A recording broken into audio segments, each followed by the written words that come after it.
ഈ ഇന്ധനവില കൂടിയ സംഭവമാണ്. രാജ്യത്തെ ഇന്ധനവില വീണ്ടും കൂടിയിരിക്കുകയാണ്. ഒരു മാസത്തിനിടയിൽ മാത്രം പെട്രോളിനും ഡീസലിനും ഏകദേശം 10 രൂപയോളമാണ് വർദ്ധിച്ചിരിക്കുന്നത്. ഇതോടെ അവശ്യ വസ്തുക്കൾ ഉൾപ്പെടെ ജീവിതത്തിന്റെ എല്ലാ മേഖലകളിലും കടുത്ത വിലക്കയറ്റം ഉണ്ടാകുമെന്നും ഉറപ്പാണ്.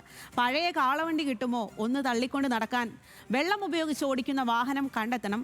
പ്രതികരണശേഷി കുറഞ്ഞ ജനം, ഭരണാധികാരികൾക്ക് ധൈര്യമാണ്. ജനം ഇതൊക്കെ പറഞ്ഞു തുടങ്ങിയിട്ടുണ്ട്. അപ്പോൾ ഇക്കാര്യം നമ്മൾ പൊതുജനങ്ങളോട് ചോദിച്ചിട്ടുണ്ട്. അവർക്ക് എന്താണ് ഇതിനെക്കുറിച്ച് പറയാനുള്ളത് എന്ന് കേൾക്കാം.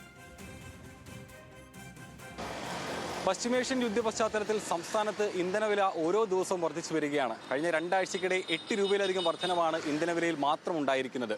യുദ്ധം ആരംഭിച്ചതിന് ശേഷം പാചകവാതക വിതരണത്തിൽ പ്രതിസന്ധി അടക്കം ബുദ്ധിമുട്ടിലായിരിക്കുന്ന ജനങ്ങൾക്കുമേൽ ഇരുട്ടടി എന്ന പോലെയാണ് വീണ്ടും ഇന്ധനവില വർധനവിൽ ഉണ്ടാകുന്ന പ്രതിസന്ധി.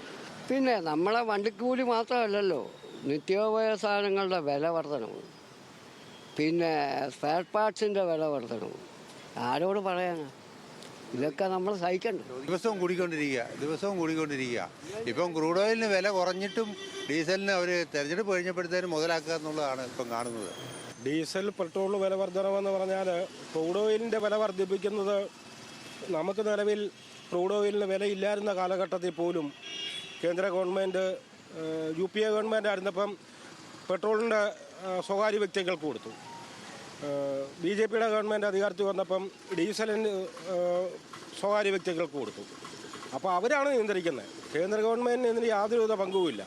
അവർ കൂട്ടണ്ട എന്ന് പറയുന്ന സമയം എന്ന് പറയുന്നത് നിലവിൽ ഇലക്ഷൻ സമയത്ത് മാത്രമേ കൂടാതിരിക്കുകയുള്ളൂ. ഒട്ടക്കൂലി ഈ കണ്ടീഷൻ നിൽക്കുന്നതിൽ കുഴപ്പമൊന്നുമില്ല.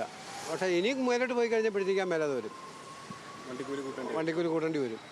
കാരണം 94 കഥ കടന്നത് ഇപ്പം 102 രൂപ 85 പൈസ ഇവിടുത്തെ വില. അപ്പം നല്ലൊരു ശതമാനം വില കൂട്ടിയിരിക്കുക. അതുപോലെ തന്നെ ഓരോ സാധനത്തിനും വില കൂടിയിട്ടുണ്ട്. ഇപ്പോൾ വില ബുദ്ധിമുട്ട് തന്നെയാണ്. ഇപ്പം 2022 ചാർജ് കൂട്ടി, ഓട്ടോ ചാർജ് കൂട്ടി, ഇവരുടെ ഓട്ടോ ചാർജ് കൂട്ടിയിട്ടില്ല.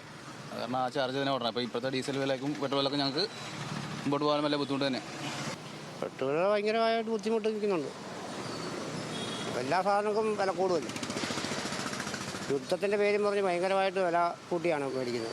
വളരെ പ്രയാസത്തിലാണ്. ഓട്ടോക്കാരൊക്കെ സംബന്ധിച്ച് പറയുകയാണെങ്കിൽ 65-70 രൂപ ഉള്ള സമയത്താണ് നമുക്ക് മിനിമം ചാർജ് കൂടിയത്.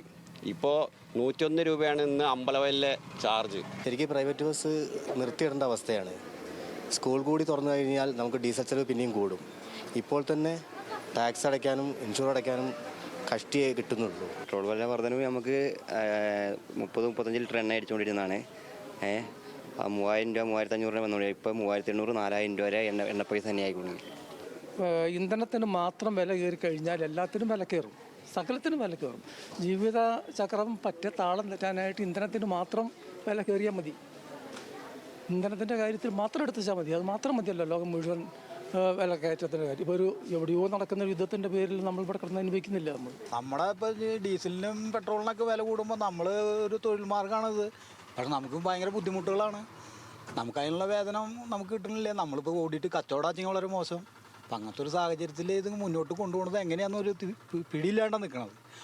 മറ്റേത് 2000 രൂപ ഡീസൽ അടിച്ചിരുന്നു, ഇപ്പോൾ 3000 രൂപയ്ക്ക് അടിക്കേണ്ട അവസ്ഥ വരുന്നത്. നമ്മൾ ഈ ഡെയിലി ഓടുന്ന ആൾക്കാർ എന്ത് ചെയ്യും? 100 രൂപയ്ക്ക് അടിച്ചാൽ ഒന്നുമില്ല. മറ്റേ 100 രൂപയ്ക്ക് അടിച്ചാൽ 2 ലിറ്റർ കിട്ടിയായിരുന്നു. 100-105 രൂപ ഉണ്ടായിരുന്ന സാധനത്തിന് ഇപ്പോൾ 115-120 ആയില്ലേ. ഇപ്പോൾ പെട്രോളിനും ഡീസലിനും വില വളരെയധികം കുതിച്ച് കയറിക്കൊണ്ടിരിക്കുകയാണ്. നമുക്ക് കാര്യമായിട്ട് ഒന്നാമത് നമുക്ക് ഓട്ടം ഈ ഒരു സിറ്റുവേഷനിൽ കുറവാണ്. അതിനിടയ്ക്ക് ഇങ്ങനെ ഡീസലിനും പെട്രോളിൻ്റെയും വില കുതിച്ച് കയറുമ്പോൾ നമുക്ക് സാരമായിട്ട് നമ്മൾ നിലവിൽ വാങ്ങുന്ന നമ്മളൊരു ചാർജ് ഉണ്ട്, അതുവരെ നമുക്ക് കിട്ടാൻ പ്രയാസമുള്ളൊരു ബുദ്ധിമുട്ടിലൂടെയാണ് ഇപ്പം മുന്നോട്ട് പോകുന്നത്. പെട്രോളിൻ്റെയും ഡീസലിൻ്റെയും വില വർധനയിൽ എല്ലാ ജനങ്ങളും കഷ്ടത്തിലാവും.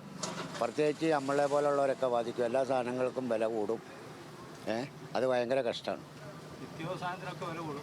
നിത്യോപയോഗ സാധനങ്ങൾക്കൊക്കെ വില കൂടും. രാജ്യത്ത് കുതിച്ചുയരുന്ന ഇന്ധന വർധന സാധാരണക്കാരൻ്റെ ദൈനംദിന ജീവിതത്തെ വലിയ രീതിയിൽ ബാധിക്കുന്നുവെന്നാണ് വയനാട്ടിലെ ജനങ്ങളുടെ പ്രതികരണം. ക്യാമറ പേഴ്സൺ ജിതിൻ ജോസിനൊപ്പം ലിൻഡോ തോമസ്, ന്യൂസ് മലയാളം, വയനാട്.